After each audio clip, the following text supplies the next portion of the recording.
Hindi, pero pag hindi. Kailangan may isa pa. Hindi lang yun. Okay lang. Like, we can start with that. Basta may masimulan tayo tol. Mahirap kasi yung pinag-ulan. Sige. Oo nga. Ay na, mayroon. Hindi ako pinag-post ko yun. Gawa mo na yun. Ito, tuloy natin yung una. Oo. Sige. Tapos along the way, ang ginagawa natin, tsaka natin maiisip na, ay, pwede yung ganito to. Tapos ngayon, mami-visualize na natin ang maayos na may working na tayo, nakiklik na natin ang maayos. Madali na siya i-integrate kasi ngayon, mahirap siya i-integrate kasi hindi natin nakikita na, ay, ang naisip kasi natin ngayon, ay pag in-integrate ko to, paano, how will our program work around this? Kumpara sa, ay, may program na ako. Sige, tatry ko to integrate. Ay, tapos makikita mo na agad kung ganda na ba, kung kaya ba or hindi. So, Hindi, regarding naman sa ano, regarding ba sa features mo, di ba na ba tayo mag-feeling mo ng banan or along the way na lang? Kasi as of now, di ba, makalat pa. I mean, scatter. yung features natin, gawin nyo na ng reference. Google Classroom. Ano? Google Classroom. Ako, doon tayo magsimula. Hindi naman iisip. Pinag-usapan natin kanina. Alam? Simula. Google Classroom. Ayun, bali. Hindi, yun. Since, Pag lang, konti na siguro yung simula foundation. Tapos, meron tayo ilagay ng ating element. Meron na tayo. Gawa. Ayun na tayo. Kasi mas madali na pag kumbaga magdadagdag na lang tayo sa Oo. At least kung wala naman tayo mag-with it. Wala. Ay, wala. Ano na tayo? Ano yung limit natin? Wala tayo naisip eh. so, regarding na para sa, considering yung nag-start na siya na parang nakapag-develop na siya ng yung sa atin na parang kamukha ng sa Google Classroom. Anong perspective niya doon? Yung static, I mean, ang gagawin natin is gagayahin natin yun na progress natin na from static to web to dynamic na progress or start na tayo dun sa meron na. Ano? Ano tayo? Ano bang start na tayo meron? Ha? Pwede. Anong start sa meron? Anong? Ano sabi mo? Yung kanya kasi is meron na talagang mga functions lahat ng Google Classroom, ganun. So, ang mangyayari doon, if dyan tayo mag-start, ang gagawin na natin is implementation na lang ng mga features na nakikita natin, which is yung mga I think mas maganda na tayo. start na tayo. Ay, hindi, I mean, ano. So, sa akin. Ha? Sa bakan?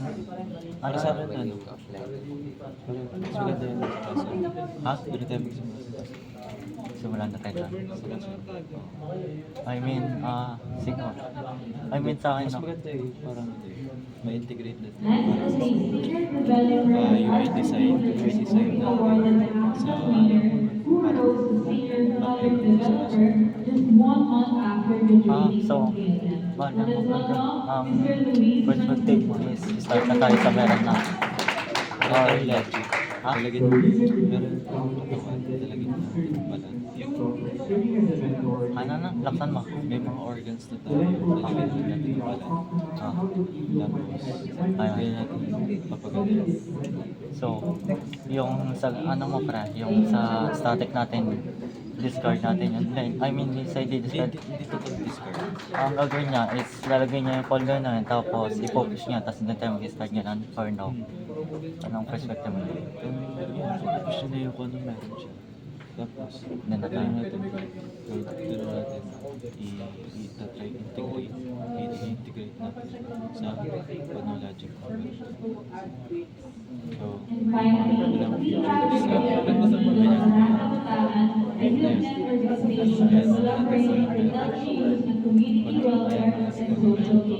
Let's welcome Mr. Aaron Romo.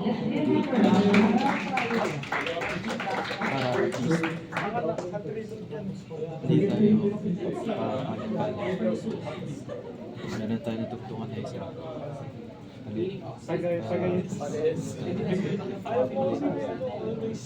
Kasi progressive kasi So maybe we're Kasi sa going ulit tayo dun sa parang Kukulangan tayo ng oras ka lang, or hindi hindi. naman sa kukulangan ng oras, parang Kaso, magulo. Magulo din. So, Mas maganda may pagka-fresh start na meron tayong foundation. ano na? Fresh start na meron tayong foundation. Okay. So, ang gagawin natin sa old rep, patanggalin natin din. Sige, tanggalin natin. Tanggalin natin. Tanggalin, reset. Ikaw na lang ano. Sige. Push natin.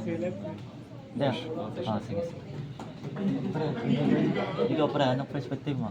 May narinig ako sa'yo yung backend. Ano yun?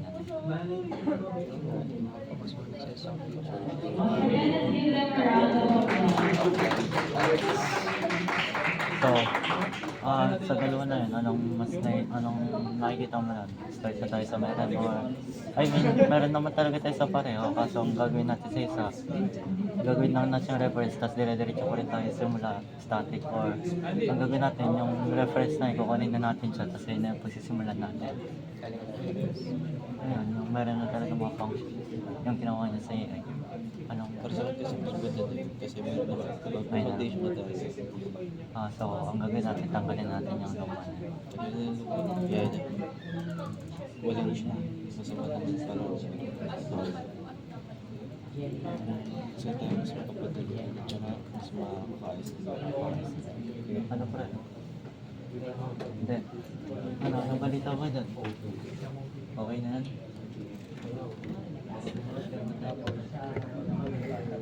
Tapos na yan. Pag-usapan namin na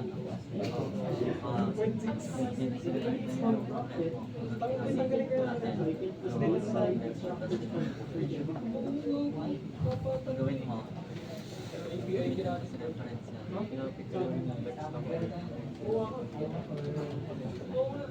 Balik lang gawin mo.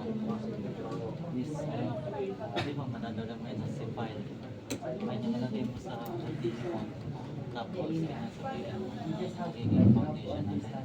Pero parang since magkaroon ng progress na hindi one pull, one push, gawin mo pagdating yung commit. Namin sa'yo. Tapos, ayan, yung after empty takin mo. Then, the term is to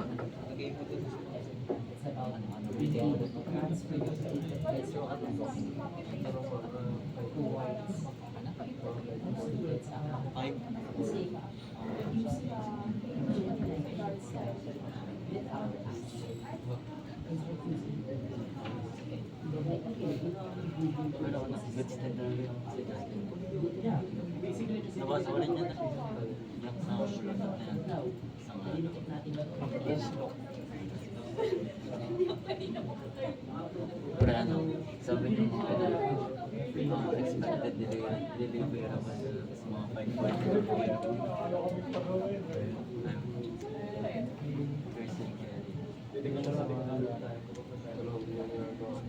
ha? Sino?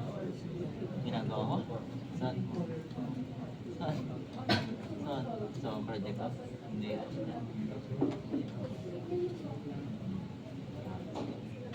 Alam mo yung ginagawa natin? Tayo nila na siya. Hindi na workflow eh. Stop mo yung patay na ako.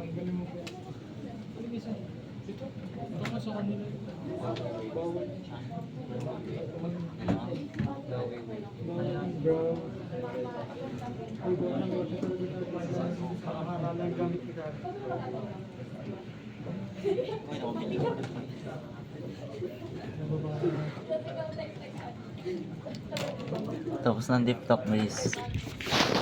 Okay ka lang rito? Okay ka lang brother? Sama pa ako. Okay ka lang brother?